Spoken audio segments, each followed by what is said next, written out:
Hi everyone, പുതിയൊരു വീഡിയോയിലേക്ക് എല്ലാവർക്കും സ്വാഗതം. ഇന്നത്തെ വീഡിയോയിൽ നമ്മൾ നോക്കാൻ പോകുന്നത് മോസ്റ്റ് ഓഫ് ദ ഇൻ്റർവ്യൂസിൽ നിങ്ങൾ കോമൺ ആയിട്ട് കണ്ടുവരുന്നൊരു ക്വസ്റ്റ്യൻ ആണ്, why should be hire you? അതായത് ഞങ്ങൾ എന്തിന് നിങ്ങളെ തിരഞ്ഞെടുക്കണം?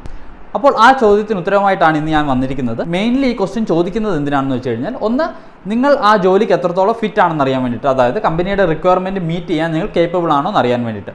രണ്ട്, മറ്റുള്ള കാൻഡിഡേറ്റ്സിനെ അപേക്ഷിച്ച് എന്താണ് നിങ്ങളെ യൂണീക്ക് ആക്കുന്നതെന്ന് അറിയാൻ വേണ്ടി. അതിപ്പോൾ ഒരു ഇന്റേൺഷിപ്പ് ഇന്റർവ്യൂ ആയിക്കോട്ടെ, ഫ്രഷേഴ്സ് ഹയറിംഗ് ആയിക്കോട്ടെ, അല്ലെങ്കിൽ നിങ്ങളൊരു സെയിം ഇൻഡസ്ട്രിയിൽ സ്വിച്ച് ചെയ്യുകയായിക്കോട്ടെ, അല്ലെങ്കിൽ നിങ്ങൾ ഇൻഡസ്ട്രി തന്നെ മാറുകയായിക്കോട്ടെ, ഈ ഒരു ക്വസ്റ്റ്യൻ നിങ്ങൾക്ക് കോമൺ ആയിട്ട് എക്സ്പെക്ട് ചെയ്യാവുന്ന ഒന്നാണ്. അപ്പോൾ ഈ ഒരു ക്വസ്റ്റ്യൻ നമുക്ക് എങ്ങനെ ടാക്കിൾ ചെയ്യാമെന്ന് നോക്കാം. അപ്പോൾ അതിൽ ഒന്നാമത്തെ കാര്യമാണ് നിങ്ങൾ ആ ജോബ് ഡിസ്ക്രിപ്ഷൻ വളരെ കൃത്യമായിട്ട് ക്ലിയർ ആയിട്ട് വായിക്കുക എന്നുള്ളത്. കാരണം ആ ജോബ് ഡിസ്ക്രിപ്ഷനിൽ നിങ്ങൾക്ക് വേണ്ടുന്ന കാര്യങ്ങളെല്ലാം ഉണ്ടാവും. അതായത് ആ കമ്പനിയുടെ എക്സാക്ട് റിക്വയർമെൻറ്റ് എന്താണ്, അതേപോലെ അവർ എങ്ങനെയുള്ളൊരു കാൻഡിഡേറ്റിനെയാണ് നോക്കുന്നത്, അതുപോലെ നിങ്ങൾക്ക് എങ്ങനെ നിങ്ങളുടെ സ്റ്റോറീസ് ഫ്രെയിം ചെയ്യാം എന്നുള്ളതൊക്കെ നിങ്ങൾക്ക് ആ ജോബ് ഡിസ്ക്രിപ്ഷൻ വായിക്കുന്നത് വഴി കിട്ടും. അപ്പോൾ നിങ്ങൾ ഈ എക്സാമ്പിൾ നോക്കുകയാണെങ്കിൽ ഇതൊരു ബിസിനസ് അനലിസ്റ്റ് റോളിന് വേണ്ടിയിട്ടുള്ളൊരു എക്സാമ്പിളാണ്. 2+ years എക്സ്പീരിയൻസ് അവരതിൽ പറയുന്നുണ്ട്, അതേപോലെ ക്വാളിഫിക്കേഷനും പറഞ്ഞിട്ടുണ്ട്. അതെന്താണെങ്കിലും ഓൾറെഡി അണ്ടർസ്റ്റുഡ് ആയിട്ടുള്ള ഒരു കാര്യമാണ്. പക്ഷേ നിങ്ങൾ ആ ഡിസ്ക്രിപ്ഷൻ വായിച്ച് കഴിയുമ്പോൾ നിങ്ങൾക്ക് മനസ്സിലാവും കുറച്ച് സോഫ്റ്റ് ആൻഡ് ഹാർഡ് സ്കിൽസ് അവരതിൽ മെൻഷൻ ചെയ്തിട്ടുണ്ട്.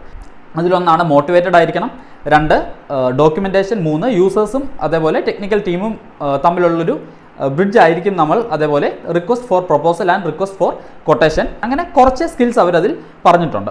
അപ്പോൾ ഈ കാര്യങ്ങൾ നിങ്ങൾ നോക്കിയാൽ നിങ്ങൾക്ക് മനസ്സിലാവും ഇത്രയും കാര്യങ്ങളാണ് ആ കമ്പനി, അതായത് ആ HR നിങ്ങളിലുണ്ടോ എന്ന് നോക്കുന്നത്. അതേപോലെ തന്നെ മറ്റുള്ളവരിലും ഈ ഒരു സ്കിൽസ് ഉണ്ടാവാം. അപ്പോൾ നിങ്ങളെ എന്താണ് യൂണീക്ക് ആക്കുന്നത് എന്നാണ് അടുത്തൊരു ക്വസ്റ്റ്യൻ, അല്ലേ?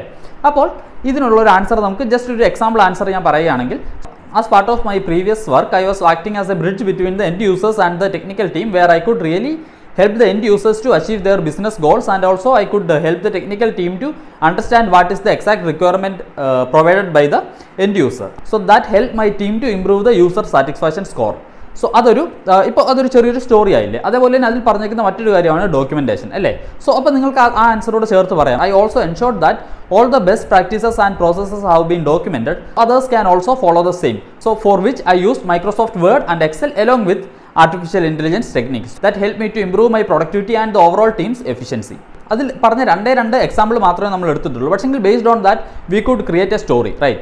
സോ ഇപ്പോൾ നിങ്ങൾക്ക് എക്സ്പീരിയൻസ് ഇല്ല എന്നായിരിക്കട്ടെ, അപ്പോൾ നിങ്ങൾക്ക് എങ്ങനെ ആൻസർ പറയാം? I was the point of contact for my college's art fest called XYZ, for which I was connecting with sponsors and the candidates coming from other colleges. I extended my support to the candidates who faced difficulty during the registration process, and I ensured that all the communications have been documented over mail, and through which I could really build a strong connection with the candidates from other colleges, for which I have received appreciation from the faculty in charge. These instances helped me to improve my documentation skill, communication skill and the customer dealing skills. So നിങ്ങൾക്ക് ഇപ്പോൾ ഒരു idea കിട്ടിക്കാണ് എങ്ങനെ ഒരു answer frame ചെയ്യാം എന്നുള്ളത്.